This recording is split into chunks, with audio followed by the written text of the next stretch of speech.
we have another kind of material that we need to do some pruning, but we don't prune, we don't cut leaves, we don't cut branches, we don't cut roots, we cut needles.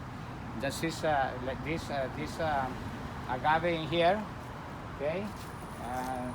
The agave and some of the aloes, they have a little bit of needles in the end of the leaves. So to make this safe for kids and dogs, you know, pet dog, cats, and humans, so we cut the needle like this. You do it at home, please do it, because these guys are very sharp, and I know they allow you have agaves planted in your place. Blue agave, tequila agave, and many other agaves.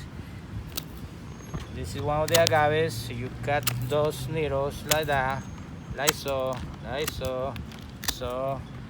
Then you know it looks like it's going to take you a long time to do it. But I already finished, and then now you can touch the leaves, and the plant will be a lot more safe. So we have one more in there. We're going to show you here one more plant.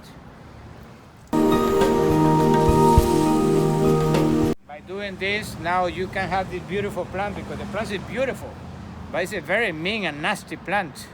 It really, I don't plant them, because they are very, very mean. But if you do this kind of work to the leaves, now you have a beautiful plant growing in there, and they are not that mean as when they have the natural needle growing in there.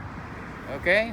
This is one more tip from El Tico, Pura Vida, imported from Costa Rica.